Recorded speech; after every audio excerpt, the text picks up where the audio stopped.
بسم اللہ الرحمن الرحیم۔ السلام علیکم۔ 8 کلاس، آج آپ کا مطالعہ پاکستان کا لیکچر نمبر 2 ہے۔ ہم نے اپنا چیپٹر نمبر 3 سٹارٹ کیا ہے، زمین اور ماحول۔ کل ہم نے اس کا ٹاپک پڑھا تھا، آب و ہوا کے لحاظ سے پاکستان کو کتنے خطوں میں تقسیم کیا گیا ہے۔ آج ہم پڑھیں گے کہ آب و ہوا انسانی زندگی پر کیسے اثر انداز ہوتی ہے۔ یہ ہمارا ٹاپک ہے، آب و ہوا کے انسانی زندگی پر اثرات۔ آب و ہوا مختلف طریقوں سے لوگوں پر اثر انداز ہوتی ہے۔ کل ہم نے اس کے خطے پڑھے تھے کہ اس کو 4 خطوں میں تقسیم کیا گیا ہے اور ہر خطے کی آب و ہوا مختلف طریقے سے وہاں کے لوگوں پر اثر انداز ہوتی ہے۔ جیسے پاکستان کے شمالی پہاڑی علاقے ہیں، وہاں پر جو موسم شدید قسم کا سرد ہوتا ہے، سردیوں میں اکثر برف باری پڑتی ہے۔ وہاں کے لوگ جو ہیں شمالی علاقوں کے رہنے والے، وہ اپنی تمام سرگرمیاں موسم سرما میں محدود کر لیتے ہیں۔ محدود کرنے سے مراد ہے یعنی وہ باہر کم نکلتے ہیں، کیونکہ برف باری کی وجہ سے راستے جو ہیں وہ بند ہو جاتے ہیں، تو ان کے لیے باہر نکل کر کام کرنا مشکل ہو جاتا ہے۔ لہٰذا لوگ جو ہیں اپنی خوراک وغیرہ ذخیرہ کر لیتے ہیں گھروں میں، اور موسم سرما جو ہے وہ گھر بیٹھ کر گزارتے ہیں۔ اس کے علاوہ وہاں کے جو رہنے والے لوگ ہیں ان کا پیشہ زیادہ تر بھیڑ بکریاں پالنا ہے، تو موسم سرما میں چراگاہیں جو ہیں وہ برف سے ڈھک جاتی ہیں، جس کی وجہ سے وہ اپنے جانوروں کو لے کر دوسرے میدانی علاقوں کا کرتے ہیں، اور جو ہی موسم دوبارہ سے نارمل روٹین پر آتا ہے تو دوبارہ وہ اپنے علاقے میں منتقل ہو جاتے ہیں، واپس چلے جاتے ہیں۔ لیکن اتنا عرصہ موسم سرما جو ہے وہ میدانی علاقوں میں گزارتے ہیں۔ اس کے علاوہ وہ علاقے جو ہیں شمالی علاقہ جات کم گنجان آباد ہیں، یعنی وہاں آبادی کم ہے، کیونکہ زندگی کی سہولتیں وہاں پر کم میسر ہیں، تو سہولتوں کو دیکھتے ہوئے وہاں پر آبادی بھی اسی لحاظ سے کم ہے۔ اس کے علاوہ پاکستان کے جو میدانی علاقے ہیں وہاں کی آب و ہوا میں شدت پائی جاتی ہے۔ موسم گرما جو ہوتا ہے وہ شدید قسم کا گرم ہوتا ہے، اور موسم سرما جو ہے وہ شدید قسم کا سرد ہوتا ہے، اور گرمیوں اور سردیوں کی سرگرمیاں جو ہے وہ مختلف ہوتی ہیں۔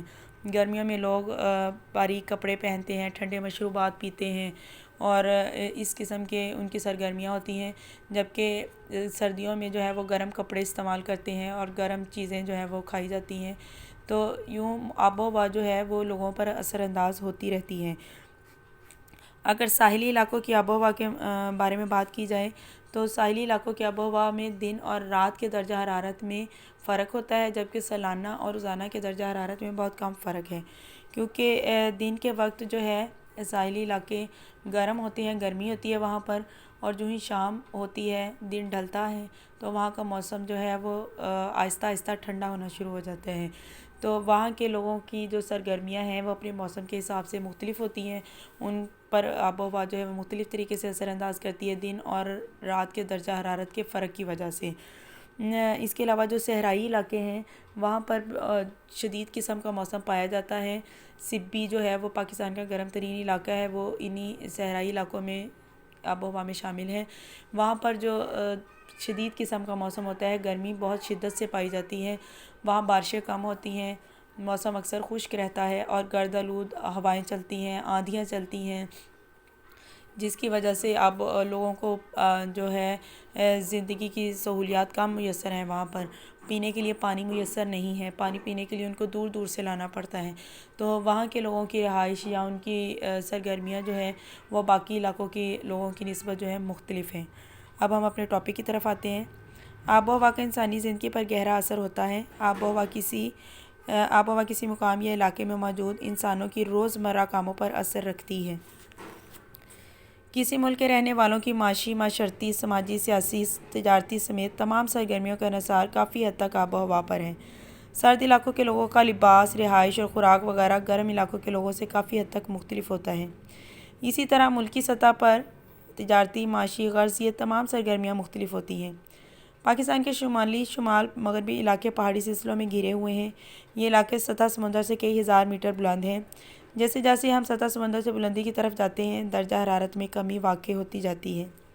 پہاڑی علاقوں کا درجہ حرارت موسم سرما میں سرد ترین یعنی نقطہ انجماد سے گر جاتا ہے۔ زیادہ تر برف باری ہوتی ہے۔ یہاں کے رہنے والوں کی تمام سرگرمیاں موسم سرما میں قریباً محدود ہو جاتی ہیں۔ لوگوں موسم سرما کے شروع ہونے سے پہلے خوراک اور دیگر ضروری اشیاء ذخیرہ کر لیتے ہیں۔ لوگوں کی سرگرمیوں میں گھریلو دستکاری بہت اہم ہے۔ بعض لوگ اپنے مویشیوں کو پہاڑی علاقوں سے میدانی علاقوں کی طرف منتقل کر لیتے ہیں، کیونکہ برف باری کی وجہ سے چراگاہیں ختم ہو جاتی ہیں۔ موسم گرما میں یہ علاقے سرسبز و شاداب ہو جاتے ہیں۔ برف پگھلنے سے ندی نالے رواں دواں ہو جاتے ہیں۔ یہاں کے رہنے والے لوگ اپنے مویشیوں کو لے کر دوبارہ ان علاقوں کا رخ کرتے ہیں۔ موسم گرما میں کاشتکاری لوگوں کا اہم پیشہ ہے۔ مختلف اقسام کے پھل پیدا ہوتے ہیں، لہٰذا معاشی اور تجارتی سرگرمیاں شروع ہو جاتی ہیں۔ پہاڑی علاقے نسبتاً کم گنجان آباد ہیں۔ پہاڑی علاقوں میں معدنیات کے ذخائر بھی ملتے ہیں۔ یہاں کے لوگ محنتی اور جفاکش ہوتے ہیں۔ ان علاقوں کی آب و ہوا اچھی ہونے کی وجہ سے سیاحت کو بہت ترقی ملی ہے۔ پاکستان کے میدانی علاقوں کی آب و ہوا میں شدت پائی جاتی ہے، یعنی موسم گرما گرم اور موسم سرما سرد ہوتا ہے۔ یہ آب و ہوا مختلف اقسام کی فصلوں، سبزیوں اور پھلوں کے لیے بہت موزوں ہے۔ میدانی علاقے کیونکہ دریاؤں کی لائی ہوئی مٹی سے بنے ہیں، لہٰذا بہت زرخیز ہیں۔ ان علاقوں کے رہنے والوں کی آمدنی کا زیادہ تر دار و مدار زراعت اور اس سے متعلقہ صنعتوں پر ہے۔